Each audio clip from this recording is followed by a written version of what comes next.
Hi అండి. Welcome back to our channel Amala vlogs 121. ఎలా ఉన్నారు మీరంతా? నేనైతే చాలా బాగున్నాను. మీరు కూడా బాగుండాలని కోరుకుంటున్నా. ముందుగా మన ఛానల్ని సబ్స్క్రైబ్ చేసుకొని స్టార్ట్ చేయండి ప్లీజ్. అండ్ మీకు నా వీడియోస్ నచ్చుతున్నట్లయితే లైక్ చేసి కామెంట్ కూడా చేయండి. అప్పుడే ఈ వీడియోస్ ఇంకొంతమందికి రీచ్ అవుతాయి. ఇంకా మీ ఫ్రెండ్స్ అండ్ ఫ్యామిలీ మెంబర్స్కి షేర్ కూడా చేయండి. ఇది న్యూ ఇయర్లో వ్లాగ్ అనమాట. Already knew year vlog post చేశాను. అది ఓన్లీ బాబు బర్త్డేదే పోస్ట్ చేశాను. ఇంతకీ నేను స్టిచ్ చేసుకున్న లాంగ్ ఫ్రాక్ ఎలా ఉందో కామెంట్ చేయండి. నా దగ్గర 2 వెయిట్లెస్ శారీస్ ఉన్నాయన్నమాట. అవి నేను ఎలాగో కట్టుకోవట్లేదు. ఇలా ఎందుకు స్టిచ్ చేసుకోకూడదని ప్లాన్ చేశాను. నేను 2 శారీస్ తీసుకున్నాను కాబట్టి 2 దుప్పట్టాలు ఉన్నాయి. మీకు కనిపించే బేబీ పింక్ది ఒకటి, రెడ్ దుప్పట్టా ఒకటి. రెడ్ రొటీన్గా ఉంటుంది కదా, బేబీ పింక్దే వేసుకున్నాను, చాలా బాగుంది. యోక్ పాట్కి కాటన్ కలంకారీ ఫ్యాబ్రిక్ తీసుకున్నాను.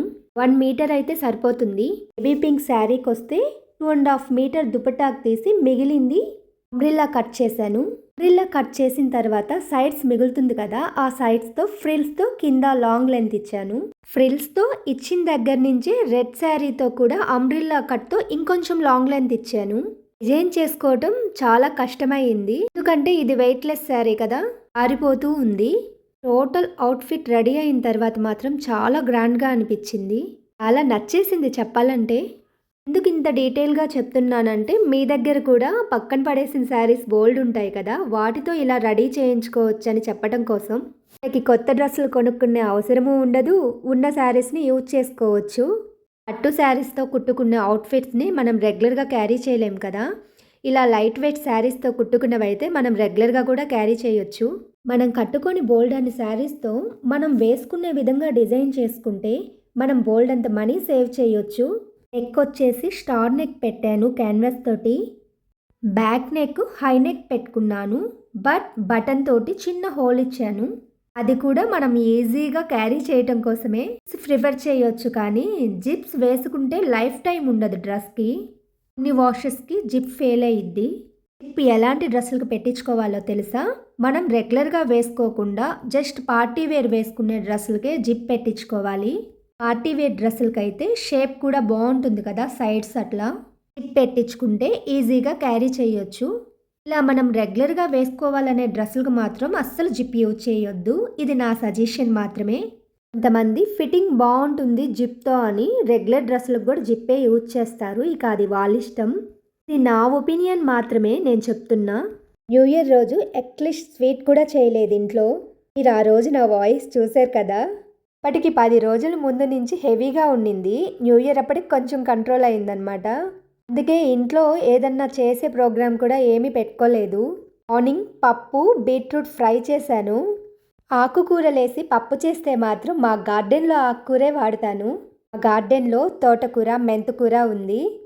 ఈ ఇయర్ నేను ఏ పంట వేయలేదు. లాస్ట్ ఇయర్ అయితే బెండకాయలు, గోరుచుక్కుళ్ళు, వంకాయలు, కాకరకాయలు అన్నీ పండించాను. ఈ ఇయర్ అంతా బద్ధకంగా మారిపోయాను.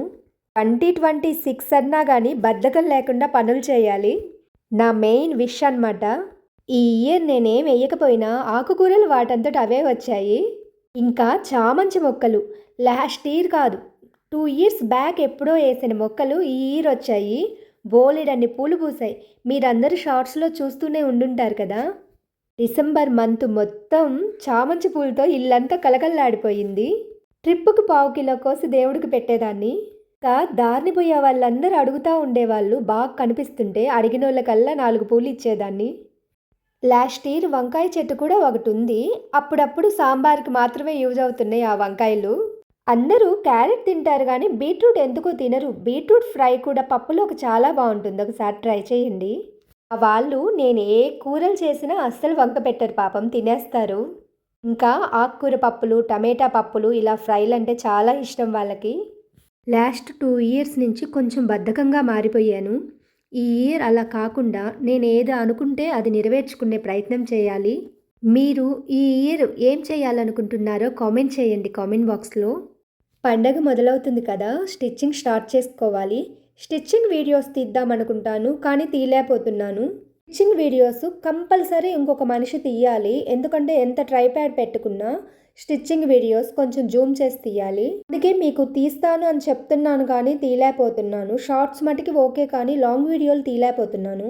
ఈ రోజుల్లో పిల్లలు స్కూల్‌కెళ్తారు. పిల్లలకి హాలిడేలు ఇచ్చినప్పుడు వాళ్ళ పనులు చూడటమే సరిపోతుంది. నేనింక స్టిచ్చింగ్ చేయలేను.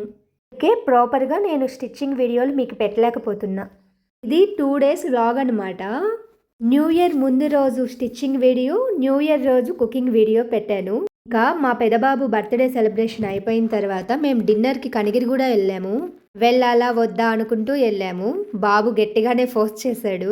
పగలైతే ఏదన్నా మూవీకెళ్ళి మూవీ నుంచి లంచ్ చేసి వచ్చేసేవాళ్ళమి. నైట్ అయ్యేసరికి ఓన్లీ డిన్నర్‌కెళ్ళాము. మేమిక్కడున్న 2 ఇయర్స్‌లో 2 సార్లు కనిగిరిలో మూవీ చూసాము. అది కూడా ఒకటి 'కల్కి' మూవీ ఇంకొకటి ఏదో మూవీ గుర్తులేదు నాకు. 'కల్కి 2' కోసం ఎంతమంది వెయిట్ చేస్తున్నారు. నేనైతే చాలా వెయిట్ చేస్తున్నాను ఎప్పుడెప్పుడొస్తుందా అని. నాకు చాలా బాగా నచ్చేసింది ఆ మూవీ. నా ఫ్యూచర్ కనిపిస్తుంది. ప్రభాస్‌వి కొన్ని మూవీస్ సిగ్నేచర్ మూవీస్ అబ్బా! ఎన్ని మూవీస్ వచ్చినా ఆ మూవీస్‌ని అసలు బీట్ చేయలేవు. నాకు ప్రభాస్ మూవీస్ బాగా నచ్చినవి 'బాహుబలి 1', 'బాహుబలి 2'. ఇంకా 'మున్నా' మూవీ చాలా నచ్చిద్ది నాకు. బేసిక్‌గా నేను ఎవరికీ ఫ్యానుని కాదు. ఆ చిన్నప్పుడు అల్లు అర్జున్ మూవీస్ అంటే కొంచెం ఇష్టంగా ఫ్యాన్‌గా ఫీల్ అయ్యేదాన్ని. ఇప్పుడు అల్లు అర్జున్‌కి కూడా ఫ్యాన్ కాను. ఏ మూవీస్ అయినా స్టోరీ బావుంటే చాలు చూసేస్తాను. నాకు ఫ్యామిలీ స్టోరీస్ ఎక్కువుండాలి. ఉండే నా మెంటాలిటీకి కూడా 'కల్కి' మూవీ నచ్చింది. అది ఫ్యామిలీ మూవీ కాకపోయినా ఎందుకంటే కొంచెం డివోషనల్ మిక్స్ అయి ఉంటుంది కదా! ఈవినింగ్ 7 కల్లా మా ఇంటి దగ్గర నుంచి బయలుదేరాం. 7:30 కల్లా మేము రీచ్ అయ్యాము. న్యూ ఇయర్ కదా, రెస్టారెంట్ అంతా బాగా డెకరేషన్ చేసి పెట్టారు. మేము ఎప్పుడూ వెళ్ళే రెస్టారెంట్ కాదు, కొత్త రెస్టారెంట్. ఈ రెస్టారెంట్ పప్పుల బజార్లో ఉంటుంది. మేము ఎప్పుడైనా వీలైనప్పుడల్లా వెళ్ళేది సెంటర్స్లోనే ఉంటాయి. ఇది పప్పుల బజార్ అని కొంచెం అవుట్స్కట్స్ లాగా ఉంటుంది. అవుట్స్కట్స్ ఏం కాదు, అది కూడా సెంటరే, అదొక ఏరియా అనమాట. ఈ రెస్టారెంట్ బయటికి రాగానే కొండ మీద వెంకటేశ్వర స్వామి నామాలు కూడా బాగా కనిపిస్తాయి. అన్నట్లు మీకు తెలుసో తెలీదో నాకు తెలియదు, కానీ నేను మాత్రం ఫస్ట్ టైం చూస్తున్నా. ఇక్కడ కూడా కొండ మీద వెంకటేశ్వర స్వామి ఉంటారు కనిగిరిలో.